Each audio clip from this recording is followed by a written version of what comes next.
Good evening. Well, we're now into the last month of the football season, and on the programme tonight, men who are at the centre of the key issues of promotion and relegation. Malcolm McDonald, whose Fulham side need to beat Leicester City to be almost sure of promotion to the First Division. Leicester know they must win to have a chance. John Toshak of Swansea, a do-or-die match for them at the bottom of the First Division as they visit Luton Town. But meanwhile, away from the pressure, that grand old man of Merseyside, Bob Paisley, another championship for Liverpool, yet another bottle of bells as he's manager of the month yet again, and a match against Norwich. One team who are already celebrating tonight. Queen's Park Rangers enjoying a right old knees up after confirming their place in the First Division next season. And we've a sensational exclusive announcement from Chairman Jim Gregory about his own future. England are hit by injuries, skipper Brian Robson and Arsenal's Tony Woodcock, both out of the European Championship match against Hungary, and Chelsea slip into the relegation places. But first to Craven Cottage. They thought the crowd might reach 20,000 there today for the visit of Leicester City. In fact, it was over 24,000, Fulham's best of the season. They also said it was the most important game for Fulham since the days of Johnny Haynes and George Cohen. So it was tense, and it was always going to be. Though not for everybody in that part of London down by the Thames. Well, here's one way of spending Saturday afternoon down by the River Thames. Mind you, you need a black Labrador and a Jack Russell Terrier to make it all worthwhile, and that's what you call making quite a splash. It's got a lot to commend it, but a matter of 100 yards or so away on the other side of the Thames, here's how a big crowd are spending their Saturday afternoon for a match that will go a long way towards deciding whether Fulham or Leicester City make the jump into the First Division next season. Fulham are able to keep the side that scored an important victory over Barnsley in midweek, that gave them a valuable bit of breathing space in third place, a side that's taken 7 points out of their last 9 on this critical run-in for the Championship, when it's so valuable to field a settled team. Leicester City have had the luxury of an injury-free run as well. They're able to name an unchanged side for the 9th successive game, and their striker Alan Smith has overcome a minor ankle injury, and he and Gary Lineker, who between them have scored 39 times this season, clearly pose the biggest threat to Fulham today. The referee is Howard King of Merthyr Tydfil. And if it's an important day for the Fulham players, the same can certainly be said for the manager Malcolm McDonald, who's got his side on the brink of the First Division without spending a penny in the transfer market. So Leicester City get us away in shirts of blue, attacking the goal to our left, a match that their manager Gordon Milne has said we have to win it to stay firmly in the hunt for promotion, and Fulham for their part know that a victory today, followed possibly by one that might be needed against Carlisle in their last home game, would be enough to see them in the First Division. So the attitude should be positive and the afternoon should be entertaining. And certainly both sides in good form as Linex now takes it up for Leicester City. Unbeaten in 10, Fulham, who have lost only one of their last 6.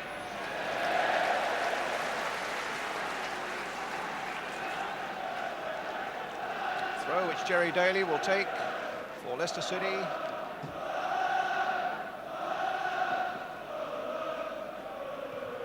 Played in again by Daly. Brown lost it for a moment. And suddenly Leicester were in a bit of trouble there, as Lineker and Smith both had a little pop at it. Here's Alan Smith, number 9, 13 goals to his credit. And Linex with Leicester City's corner in the opening moments of the game. And the keeper had to get down well to save from Kevin McDonald there, who was allowed to go a long way forward and get certainly a long-range header, but a free one in. Let's look at that. But plenty of time, really, for Peyton to see it.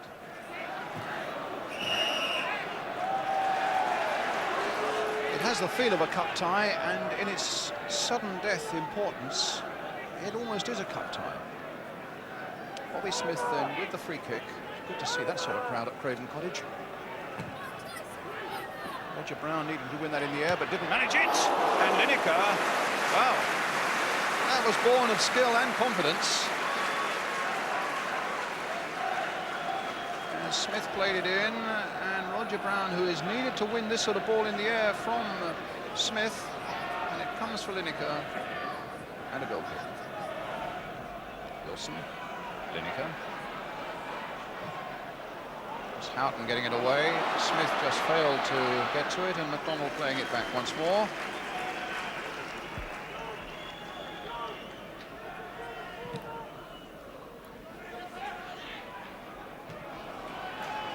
Comes for Lineker. Played for Smith. The midfielder now turned into a left back.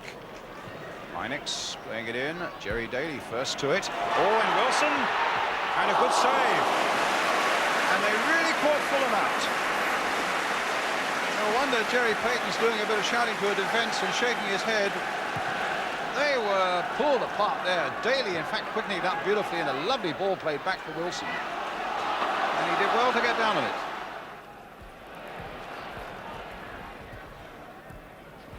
And now Lineker. And the ball coming off Tony Gale. Comes to Wilson. And a brilliant save by Payton.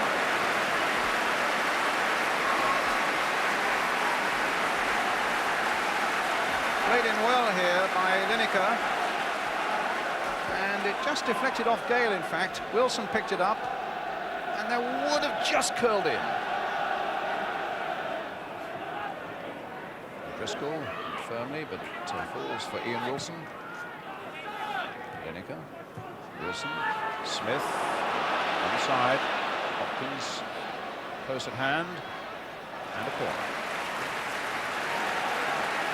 Which brings big Kevin McDonald and John O'Neill forward for Leicester City, leaving just Ramsey and Bobby Smith at the back. So there's the skipper, John O'Neill.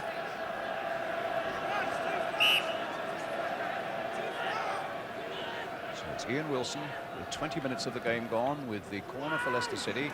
A deep one towards John O'Neill, gets there, and another good save. That time from Jerry Daly by Jerry Payton.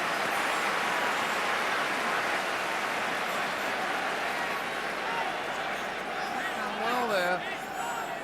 And again a bit of space, but again the keeper was equal to it. Heinex taking this one, curling it in towards the near post, and Fulham read it well enough for Hopkins to get there and put it behind for another corner.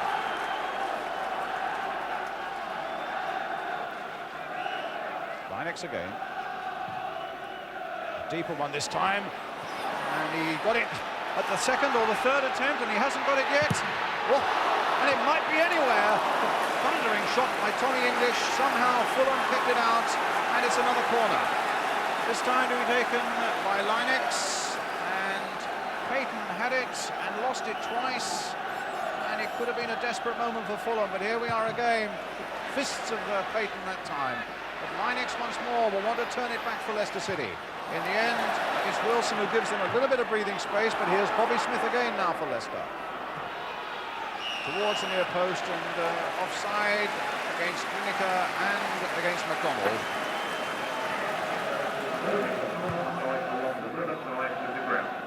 Plenty of room on the far side of the terrace. You can push your way along there.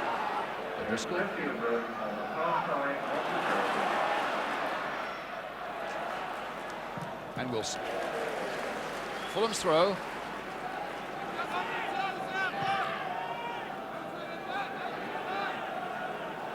Now Hopkins. Well, he's got time to measure up across.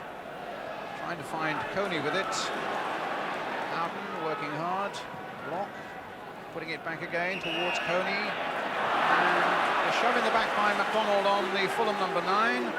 Gives Fulham another free kick. They're halfway through the first half, which has really got an edge about it, but as yet no goals.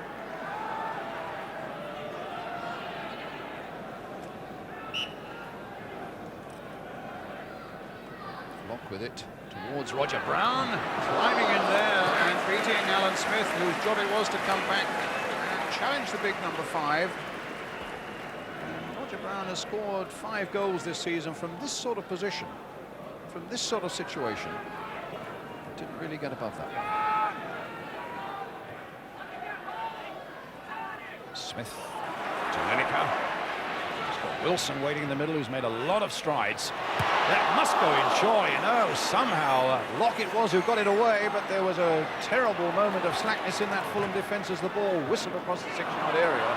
Davis Playing it for Lewington. And once or twice they've really played with fire, but now they can see what Leicester are made of in defence possibly, as Locke plays it for Houghton.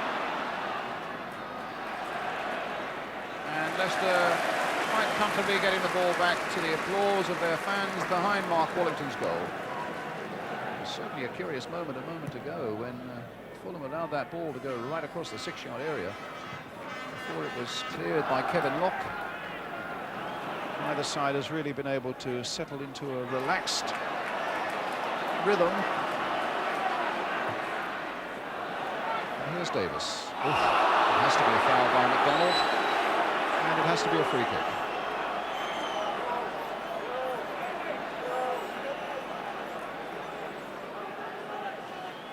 So Gale with the free kick for Fulham, played short to O'Driscoll. Well, he's got some good crosses in this particular game, and that eventually finds Coney, and now Houghton. Lewington. Houghton again, and Wilson away for Leicester City. Half-time whistle, and a pretty tense first half draws to its end, with applause from the crowd who've enjoyed the occasion, but they haven't seen a goal yet. And in fact, if anything, these Leicester fans have seen their side produce probably the better chances. A half-time then at Craven Cottage. It's Fulham 0, Leicester City 0. Fulham get us away at the start of the second half, attacking the goal to our left.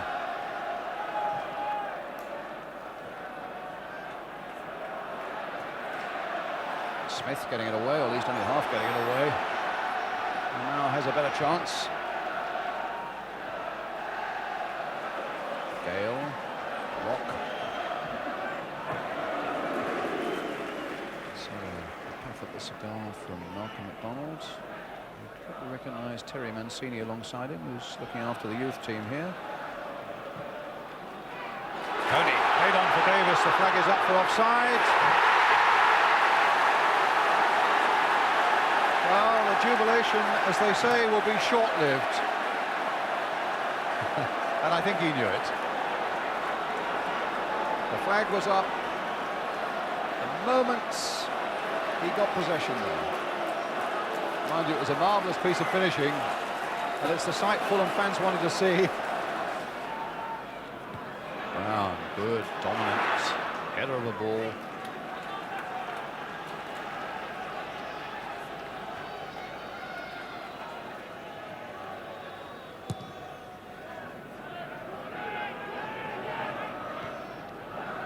Smith and Lineker, and now Wilson, and he scored for Leicester.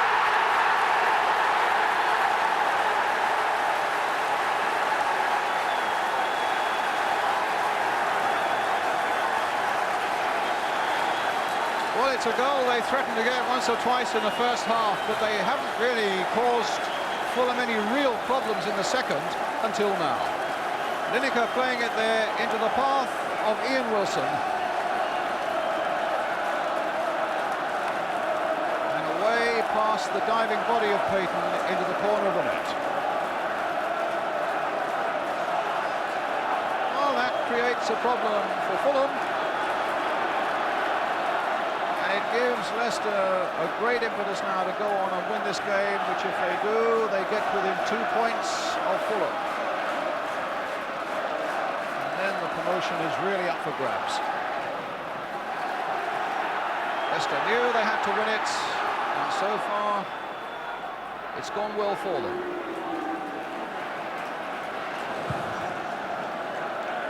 There's a little problem now for Malcolm McDonald. Gale. Good control on the ground, but now can he find the pass? He can, he gets it to Lewington. Stumbled, now Wilson. And gets it back again, off the top of the crossbar. Houghton playing it in, and Linux will get it away. Hopkins with the header this time. Locke, 20 minutes left. Fulham needing a goal.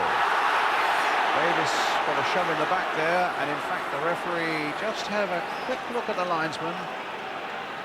He didn't react either. Gale again. He's got to react for that one, though. A foul by Daly. A free kick to Fulham.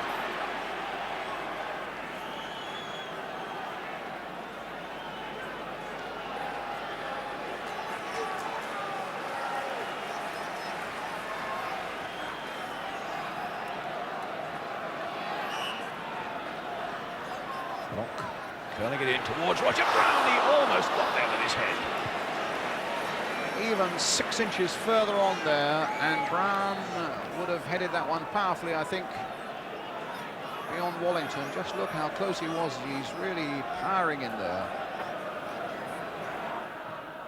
Smith playing it in. Roger Brown getting up, getting it away. And now here's Houghton. Shrugs off Linux. Now finds O'Driscoll. Well, that fell to one foot and then to another. Oh! And the header was wide. Well, Dean Coney, slightly better contact there, and that had to be an equaliser with 1 or 2 nasty ricochets, suddenly taking the ball out of Leicester City's control.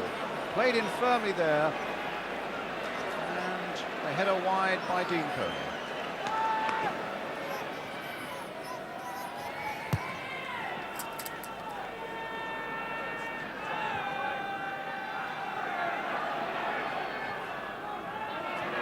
Wilson. Linux. Oh, Wellington. Again, the ball hit. Another attempt to release Gordon Davis, who's got O'Driscoll in a lot of space just behind him. Just there, but it might come instead for Houghton. Really tried to clobber that one. McDonald didn't manage it either. And the substitution will now be made. It's Dean Coney who's coming off. Well, he's battled away bravely, and he's never hidden for a moment, even though nothing much has gone right for him in front of goal. It'll be interesting to see where young Paul Parker goes into a defensive position. He might well be throwing somebody like Tony Gale or even Roger Brown, I suppose, as a last desperate gamble forward. Houghton, here's Gale. That's a corner.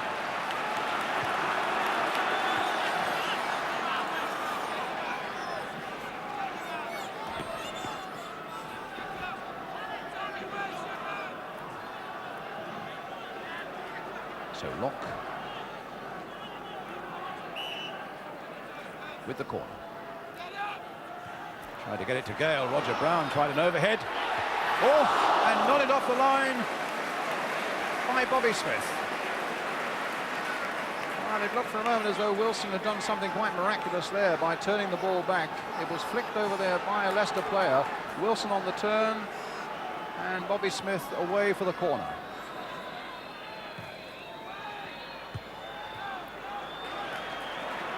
Houghton chasing back. He's got Kevin Lock in a lot of space in the midfield position. Houghton again. Flicked in towards Gale. Hopkins. Houghton.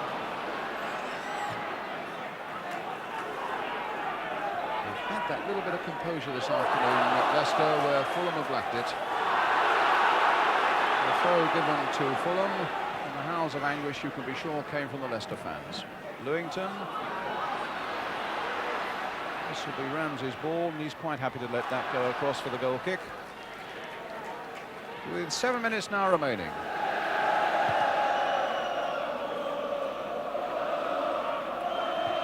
Lock. Daly.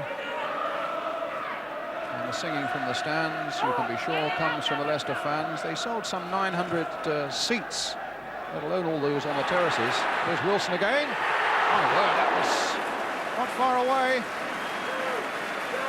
And what a difference a year or so makes for this young man. If you remember, another year or so ago, he conceded a grotesque own goal in a cup semi-final against Spurs at Villa Park for the year, and it's a lot happier now against another London side. Once again, Wilson's jumping. There's Gale once more. Here's Brown again. Hit into the Leicester box again. And, oh, there's calmness for you, young Kevin McDonald. calm backward header to his goalkeeper that time.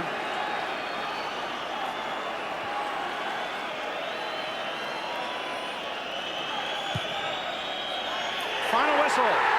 3 precious points for Leicester City that really opens up the promotion race again now.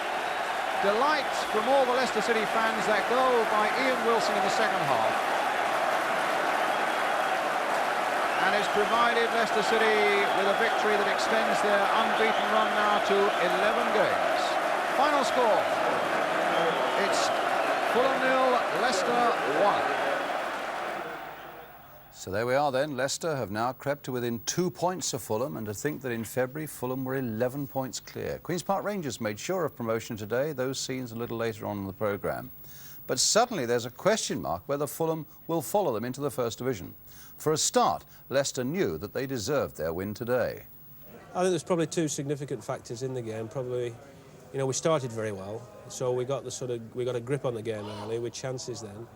And then the other thing may be when the pressure was on a little bit, and it was on both sides obviously, we were probably a little bit more composed than I thought Fulham were at the crucial time. But 24,000 crowd here today, which was terrific, and I think a lot of them may have gone away thinking, I wonder if Fulham have blown it. I think they've been thinking that since Christmas, because we haven't really done justice to ourselves, I think, since Christmas. We had a 12-point gap, and that has been whittled away down to 2. But really, there might be a few worrying about the situation, but hopefully... Are you? Not really. We've been fortunate since the turn of the year, in as much that we've been out of it really, Brian, and the pressure has been on the 3, if that's the right word. And I think, I've said this all along, the top 3 are there on merit. But, you know, I've always felt it's unusual to have 3 teams holding that from sort of Christmas right through to the end. And, you know, you think inevitably one of them's going to crack. So there's been, you know, there's not been a lot of talk about us doing it. So from that point of view, we've been allowed to play a little bit more relaxed and composed. Obviously there is a certain amount of pressure, or people say there's pressure on us, but obviously even though we've lost today's game, I still think there's more pressure on Leicester, because our fate is in our own hands. If we win the games, Leicester cannot catch us. So there's more pressure on them to win the games rather than us. I think we play, perhaps at the moment, we're playing better away from home than we are at home. And when we go to places like QPR and Sheffield Wednesday, I think we've perhaps got more chance of gaining the points away from home rather than at home.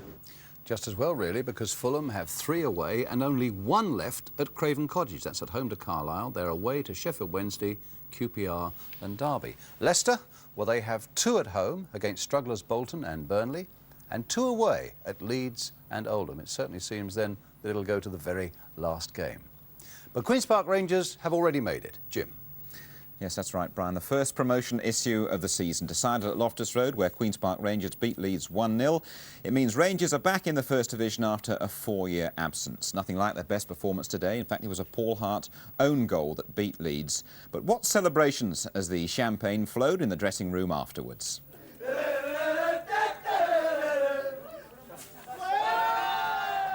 Well, they've had an excellent season, Rangers, not out of the top 2 since last November.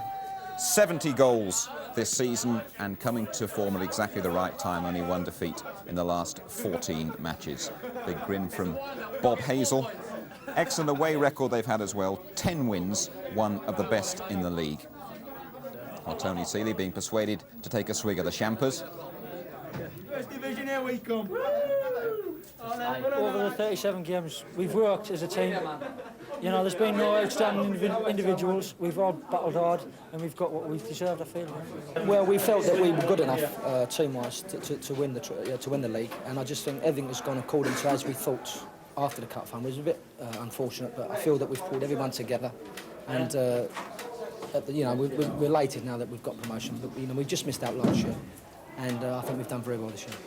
Is there the potential here to do, for instance, what Watford have done this season and steam right through the First Division? Yes, I think so, yeah. I've seen quite a few First Division games this year, and there's nothing to really worry us. So I think we can do well next year in the higher division. Well, while the players were letting off steam and enjoying themselves, 2 floors up, Chairman Jim Gregory and manager Terry Venables were talking quietly in the boardroom. And then Jim Gregory, Mr. Queen's Park Rangers, made an announcement that'll shock everyone at the club and in the British game. I have been here now 18 years. With a lot of regret, a lot of emotion. Times to come, the club's in a very good position. I will be standing down as chairman at the end of the season. Terry, we've come to an arrangement. If he can get a consortium together, he will be taking over the football. The stadium basically would probably create too much problems just for football, which that will be left as a business entirely on its own.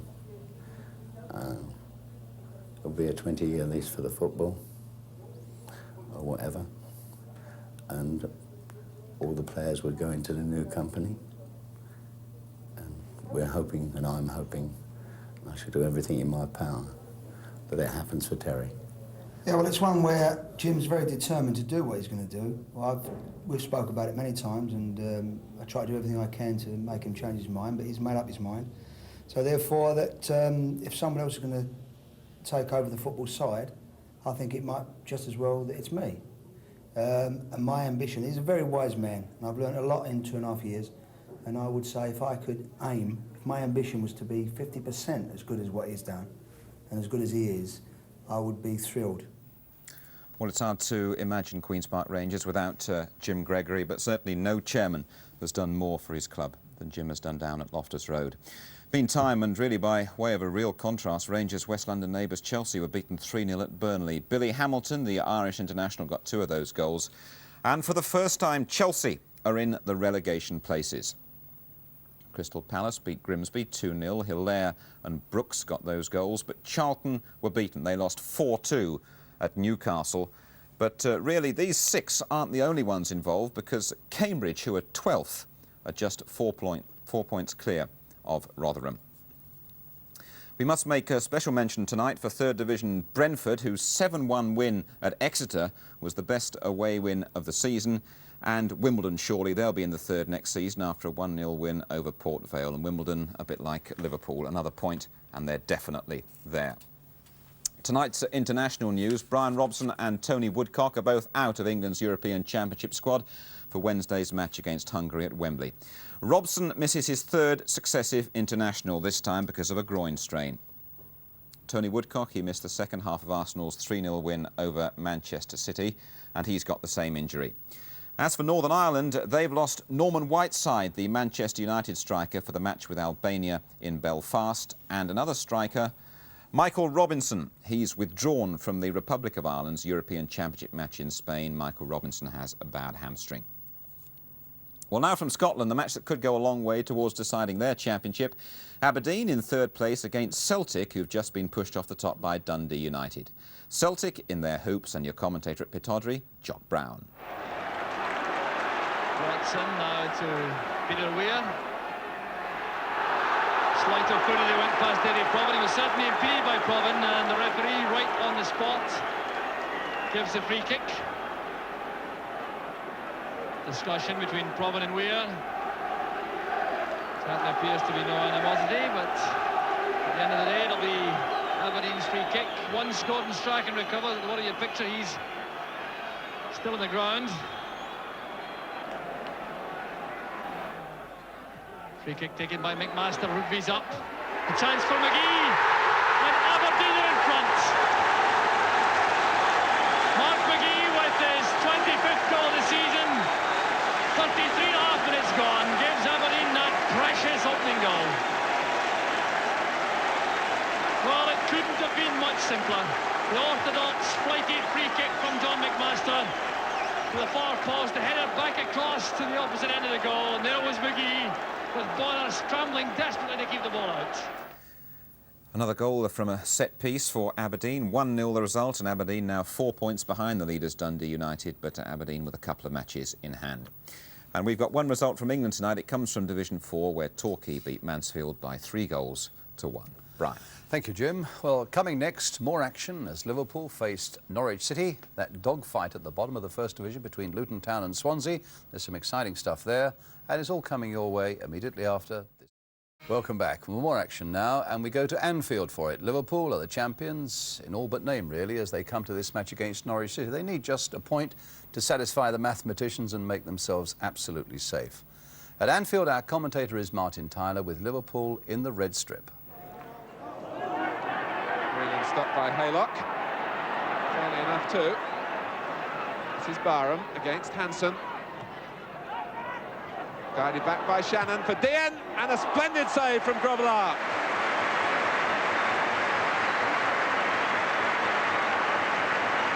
Dean's shot was arrowing inside that far post.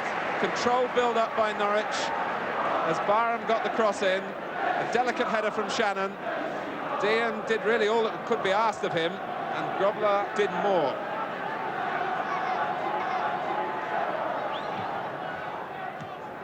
This is Bennett. Out by Hansen. Back from O'Neill. Underside of the bar. Barham's cross. Dean is forward again. Liverpool under the collar.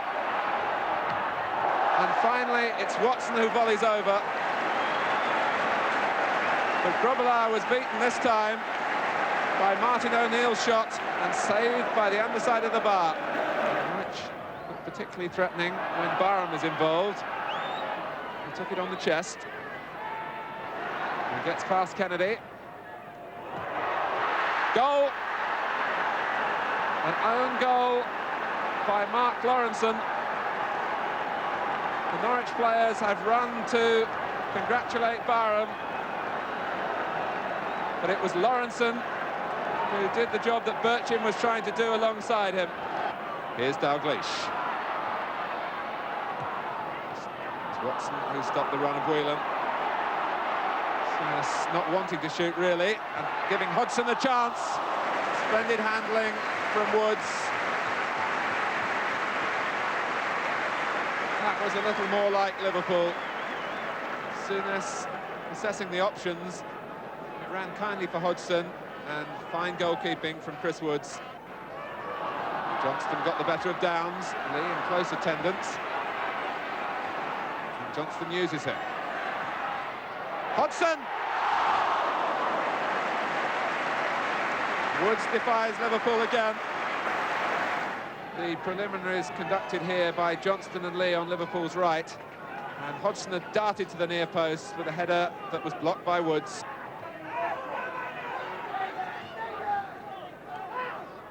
O'Neill.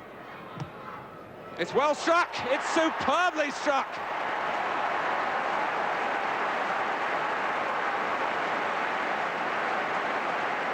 Grobbelaar scarcely saw it.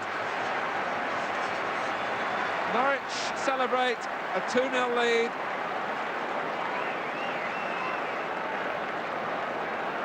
It caught everyone completely by surprise from some 30 yards. A remarkable goal then, and a remarkable result. 2-0 to Norwich. So Liverpool remain in that strange limbo land. They're champions, except, of course, they need 1 point to be absolutely sure. Norwich, well, they've just about hauled themselves to safety, and I'll be showing you the league table a little later on. But I can tell you that they're the third side to do the league double over Liverpool since Bob Paisley took over in 1974. Well, now that real tussle at the bottom of the First Division. Luton Town, who've been getting out of trouble a bit in the last couple of weeks, against Swansea, who've been diving in deeper all the time. A match Swansea had to win, and our commentator at Luton is Jerry Harrison. Well, Luton have pulled themselves together recently, still without Brian Steen, and Raddy Antish is suspended. But now it's a question, says David Pleat, of how well they stand up to the pressure. Too late to change their principles, attack and be damned, as they call it. But it would help if Paul Walsh, who started the season explosively, could break the spell of being without a goal for 14 games. Swansea came into the First Division last year like a breath of fresh air, but have been deflated by injuries and poor showing of some senior players. It's a much younger side now, which knows that defeat here, according to John Toshak, will almost certainly relegate them. The referee is Alex Hamill from Wolverhampton. And it's Swansea in blue who kick off. Just 2 points from the last 4 games, but 6 of this side are under the age of 21. Against Luton, who've picked up 7 from the last 3 games, eased some of their problems, but by no means out of the wood yet. As Donaghy gets the ball away to Ray Kennedy.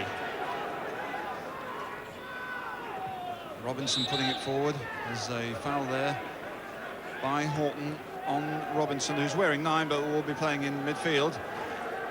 So there's a quick free kick here for Swansea, with Charles coming up from the back. I know the picture at the moment. Right deep by the far post. Kennedy on the ball. Over Charles' head. Ricky Hill gets in there. Robinson. And that's safe.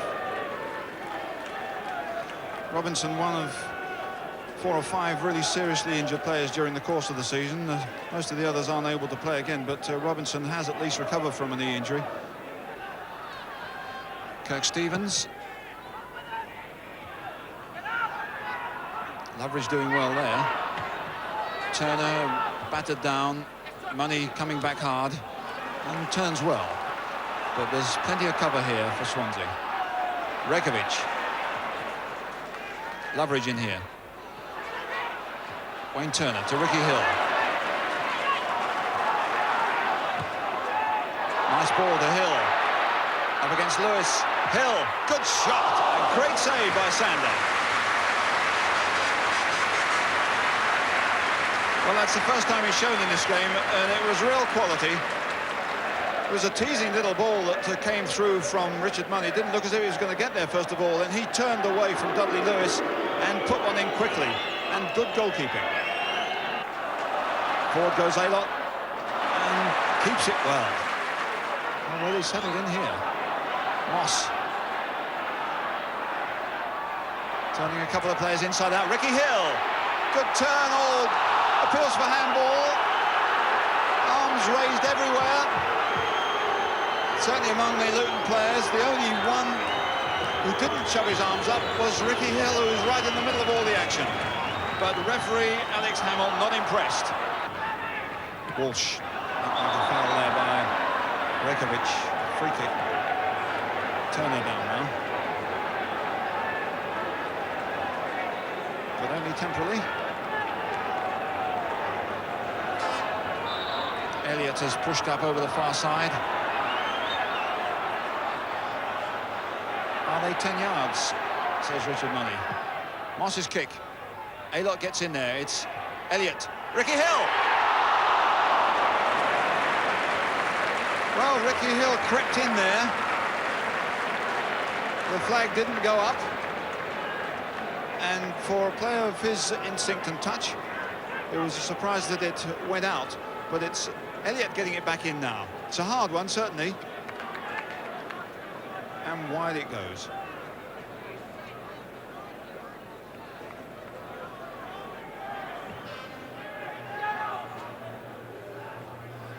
Horton wins that, but only to Marustic.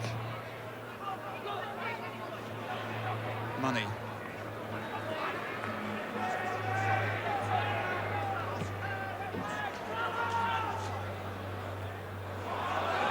Walsh getting in there. Ricky Hill again. Walsh here with half an opening. Oh, just wide again. And they're beginning to cut them open. Very direct play. Walsh and Hill involved here. Lovely little touch. And screwed wide of that far. Aylott. Wayne Turner to Walsh. Forward goes Brian Horton. Good drive. And Moss is in there, but the goalkeeper can as well. That was a good move. Good, quick, first-time passing puts Brian Horton in. And as he drives well here, see how Moss comes in on the loose ball, but not quite quick enough. Robinson onto this. Away by Jeremy Charles. Oh, and through goes Jimmy Loveridge with help from Latchford. And that's well cleared up by Elliott. And that's really fast and furious. Cup tie stuff with league survival at stake.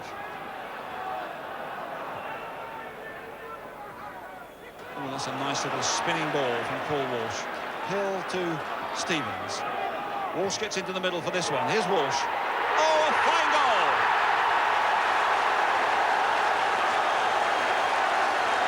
And the spell is broken. And a good goal too.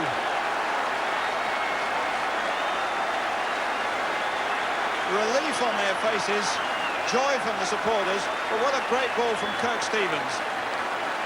Nudged over the top of goalkeeper Sander, 1-0.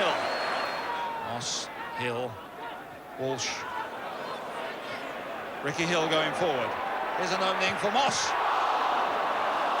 Brilliant save by Sander, and a super move from Luton. That was real flowing football. Good touches all round. David Moss, what a brilliant bit of goalkeeping.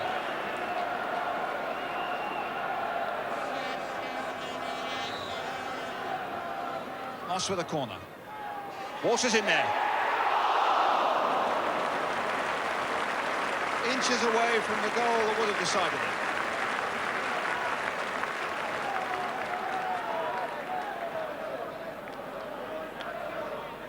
A tricky corner, a comparatively smaller player getting up, a neat little touch and bouncing off the top there.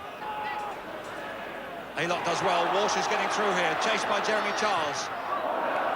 And Charles got a foot to it, so that's a corner.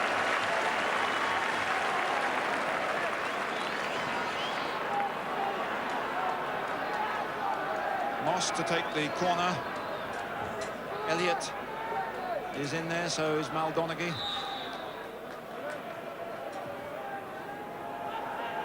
Donaghy gets up. Walsh. Number 2.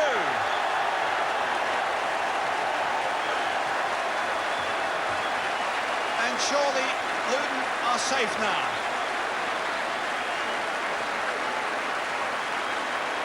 Well, as Mal Donaghy challenges for this, surely Swansea must question, should he be allowed to get a touch header in like that? It comes straight to Walsh, who reacts very, very fast indeed. That's a good shot goal. Walsh just coming back there into a playable position as Elliott clears. Walsh isn't going to chase this, but Aylott will.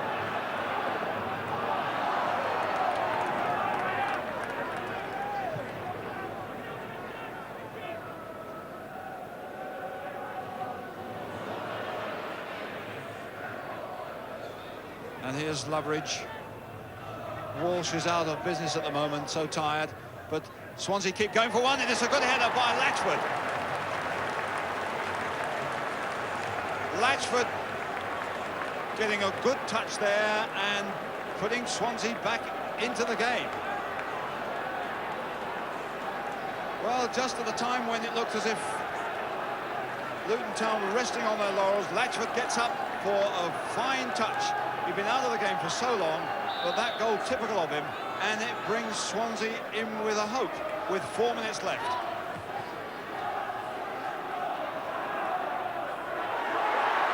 But now Swansea could be in trouble at the other end. Aylott, goalkeeper's back in position as Charles has held it up well.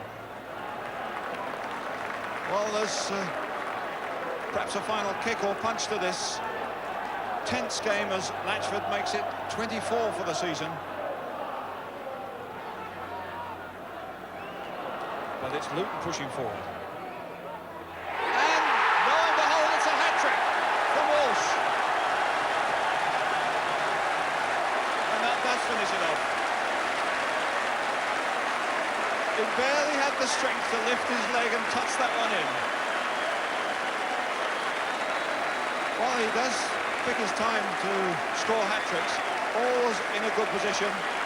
Beautifully done.